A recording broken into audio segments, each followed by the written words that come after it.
What's hiding underneath things can be scary. Underwater, under your bed, especially what's under your carpet.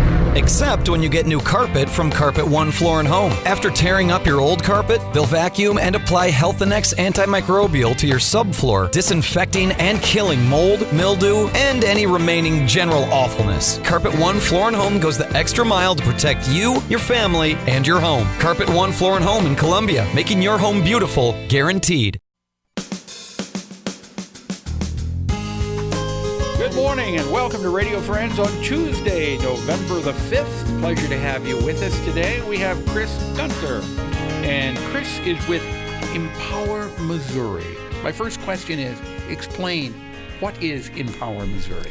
We're a nonprofit that advocates for basic needs and basic fairness. We're over 100 years old, and we advocate for justice for that whole time.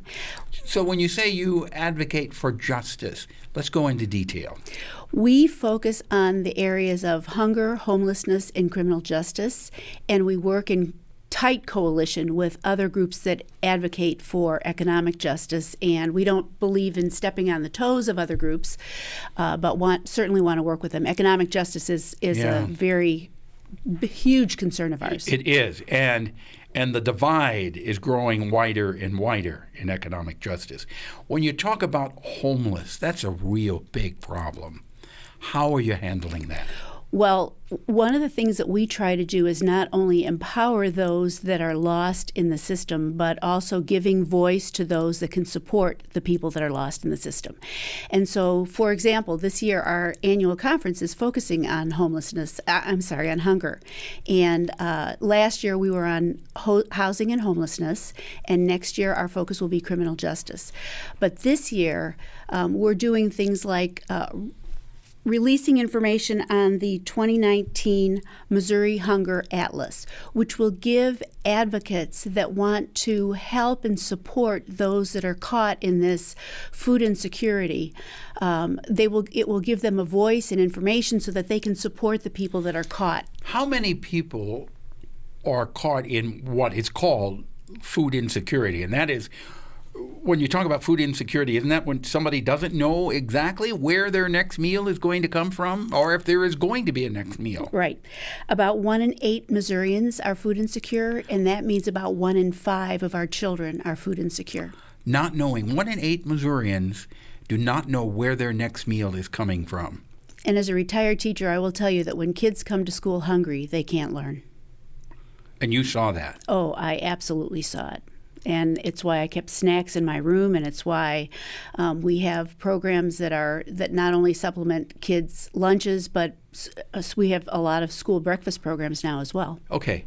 What can we do as fellow folks, fellow people, fellow citizens? What can we do to make it better? Well, if you live in the Columbia area, on November 9th, we're having a conference that is just focused on the issue of hunger. Mm-hmm. And we're going to provide information from, no matter what your level of awareness is, there will be a session for you. We're going to have someone from the Ellen Teller, from the Director of Government Affairs for the Food Research and Action Center in Washington, D.C., is going to be our keynoter, and a series of breakout sessions. That'll be November 9th, where?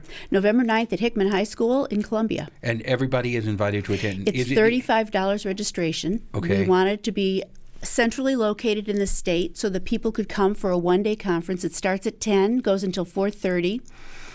And is that a weekend? Yes, it's on a Saturday. November 9, starts at 10, goes to 4:30.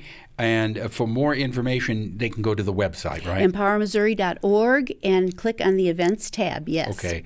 Chris, thank you so much for coming by. Thank you for having us. It's EmpowerMissouri.org. Yes. Okay, now we're going to talk about an organization that hadn't been on Radio Friends for, 4 or 5 months now. Moms Demand Action. Good to have you back, ladies. We have Kristin, Bowen, and Margaret Booker. That's great. Now, what are Moms Demanding Action dealing with today?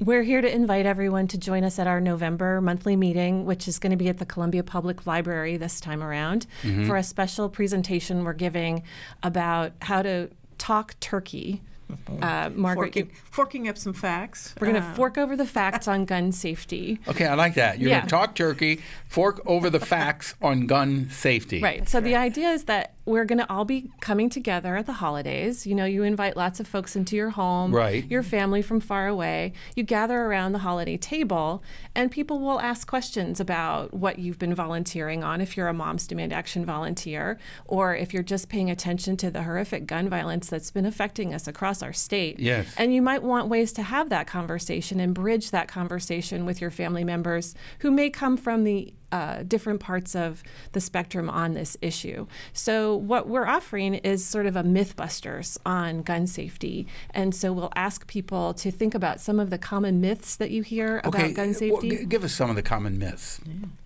So one that I hear a lot, I'm going to lead with one that I hear really often, which is that criminals are always going to find their way to get their hands on a gun. There's nothing that can be done, right? So people come at the idea of gun violence that is sort of hopeless.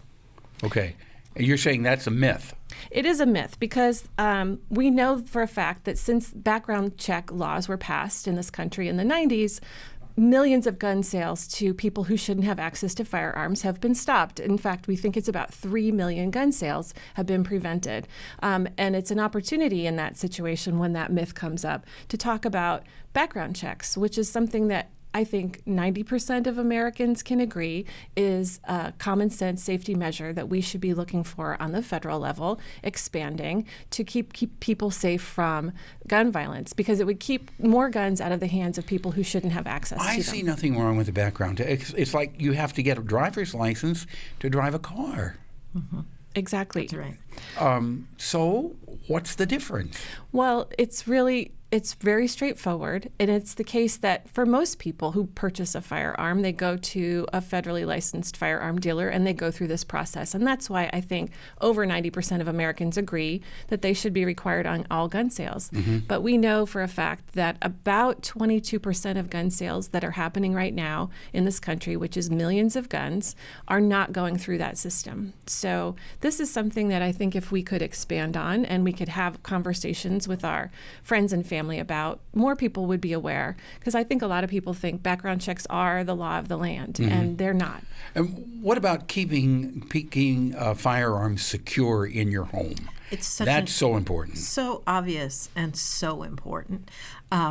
Storing your firearm separate and apart from the ammunition that you will use when you use your firearm responsibly just clears that whole circle of responsibility. Because kids, if you don't have it stored securely, kids can get it and they're playing, not knowing what they're doing. That's right. And somebody gets hurt. One of those myths is that if I have that firearm ready and loaded, that I will be able to protect myself.